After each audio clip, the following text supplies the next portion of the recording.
For centuries, historians and storytellers have referred to the early medieval period as the Dark Ages, a time of chaos, ignorance, and decline. The mighty Roman Empire had collapsed, cities lay in ruins, and knowledge seemed to fade into the shadows. But was it really a time of absolute darkness, or is this just a myth? Today, we uncover the truth about the Dark Ages, separating fact from fiction. We'll explore the war, disease, and decline that made this era seem bleak, but also the hidden forces that kept knowledge alive, forces that would one day help Europe rise again.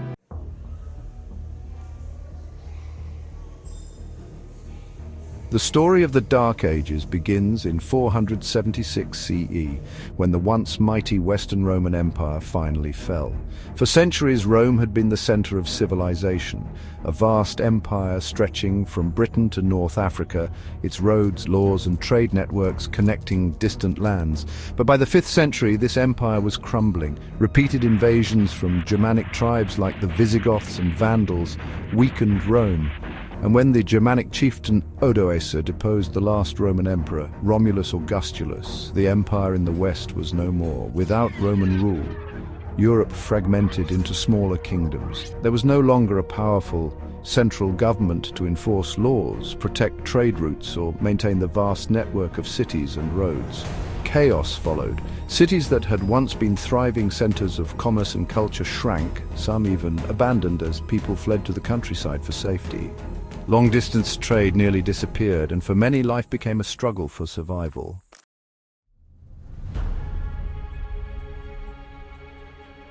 The decline of Rome led to constant warfare across Europe. With no central authority, rival warlords and kings fought for power, leaving much of the continent in turmoil. In the north, Viking raids terrorized villages and monasteries. In the south, the Moors expanded their influence into Spain. Across Europe, feudal lords waged endless battles over land and resources. This instability made life unpredictable and dangerous. At the same time, education and literacy suffered. During Roman times, literacy had been widespread among the elite and bureaucratic classes. But as the empire fell, formal education collapsed. The great libraries and schools of the classical world disappeared, and fewer people could read or write. The ability to preserve and transmit knowledge became rare, limited mostly to monks in isolated monasteries. Disease added to the misery. In 541 CE, the plague of Justinian, a deadly pandemic, swept through Europe, killing millions. Without medical advancements or organized responses, entire communities were wiped out. Hunger, war, and illness combined to make life difficult for most people. No wonder this period earned the name the Dark Ages.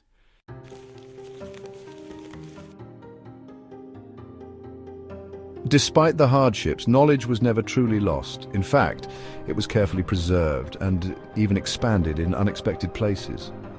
Christian monasteries played a crucial role in keeping learning alive. In scriptoriums, quiet rooms filled with monks working by candlelight, ancient texts were copied and preserved. These monks kept the works of great thinkers like Aristotle, Plato, and Galen from disappearing completely. In places like Ireland and England, monks diligently recorded history, science, and philosophy, safeguarding the intellectual treasures of the past. Meanwhile, the Byzantine Empire, better known as the Eastern Roman Empire, continued to thrive. While the West struggled, Constantinople remained a beacon of learning and stability. The Byzantine Empire preserved much of the knowledge of Rome, and Emperor Justinian I ordered the compilation of Roman law into what became known as the Corpus Juris Civilis, a legal code that influenced future legal systems across Europe. But perhaps the greatest center of learning at this time was the Islamic world.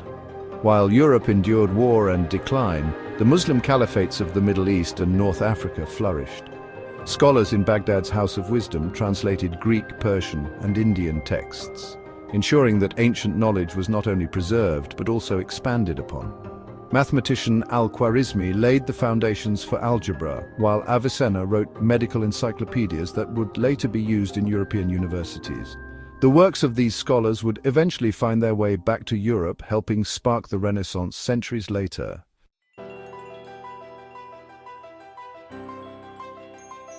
As the centuries passed, Europe slowly began to recover. Trade routes reopened, cities grew, and stability returned. By the 11th and 12th centuries, universities were beginning to emerge in places like Bologna, Paris, and Oxford. These new institutions of learning built upon the knowledge preserved in monasteries, Byzantium, and the Islamic world, paving the way for the great intellectual movements to come. In 1453, when Constantinople fell to the Ottoman Turks, many Byzantine scholars fled to Italy, bringing with them precious Greek and Roman manuscripts.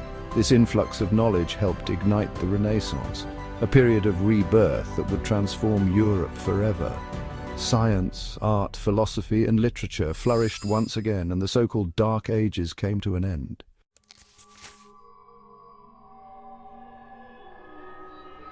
So, were the Dark Ages really that dark? In many ways, yes. War, economic collapse, and a decline in literacy made life harder for many people. The once thriving cities of Rome gave way to small villages, and the loss of centralized government led to instability and fear. But at the same time, the Dark Ages were not completely devoid of progress. Knowledge was preserved, waiting to be rediscovered. Monks, Islamic scholars, and Byzantine intellectuals played vital roles in keeping the wisdom of the ancient world alive. Without them, the Renaissance, the explosion of art, science, and philosophy, may never have happened.